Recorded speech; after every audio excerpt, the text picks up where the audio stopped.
A machine learning technique rapidly rediscovered rules governing catalysts that took humans years of difficult calculations to reveal, and even explained a deviation. The University of Michigan team that developed the technique believes other researchers will be able to use it to make faster progress in designing materials for a variety of purposes. This opens a new door, not just in understanding catalysis, but also potentially for extracting knowledge about superconductors, enzymes, thermoelectrics, and photovoltaics, said Bryan Goldsmith, an assistant professor of chemical engineering, who co-led the work with Suljo Linic, a professor of. The key to all of these materials is how their electrons behave. Researchers would like to use machine learning techniques to develop recipes for the material properties that they want.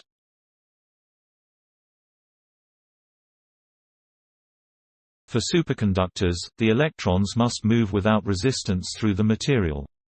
Enzymes and catalysts need to broker exchanges of electrons, enabling new medicines or cutting chemical waste, for instance.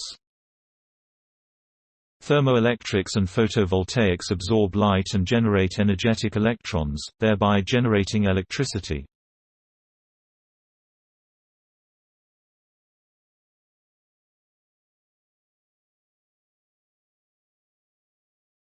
Machine learning algorithms are typically black boxes, meaning that they take in data and spit out a mathematical function that makes predictions based on that data. Many of these models are so complicated that it's very difficult to extract insights from them, said Jacques Esterhausen, a doctoral student in chemical engineering and first author of the paper in the journal Chem. That's a problem because we're not only interested in predicting material properties, we also want to understand how the atomic structure and composition map to the material properties. But a new breed of machine learning algorithm lets researchers see the connections that the algorithm is making. This is critical information for researchers trying to use machine learning to improve material designs, including for catalysts. A good catalyst is like a chemical matchmaker. It needs to be able to grab onto the reactants, or the atoms and molecules that we want to react, so that they meet. Yet, it must do so loosely enough that the reactants would rather bind with one another than stick with the catalyst. In this particular case, they looked at metal catalysts that have a layer of a different metal just below the surface, known as a subsurface alloy. That subsurface layer changes how the atoms in the top layer are spaced and how available the electrons are for bonding.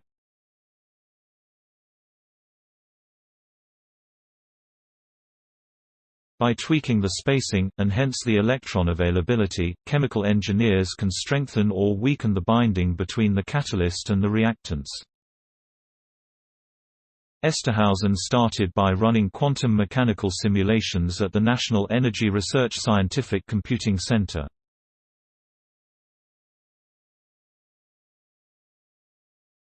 These formed the data set, showing how common subsurface alloy catalysts, including metals such as gold, iridium and platinum, bond with common reactants such as oxygen, hydroxide and chlorine.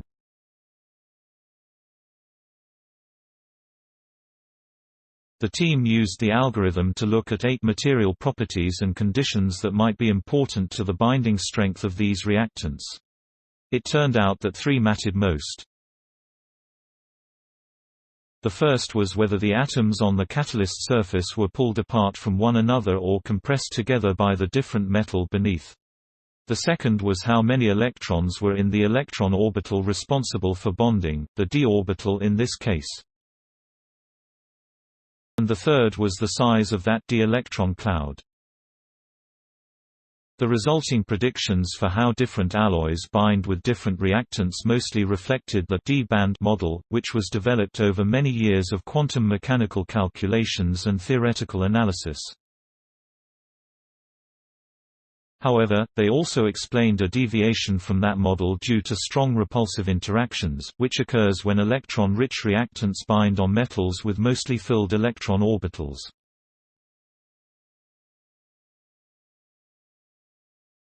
Story source: materials provided by University of Michigan.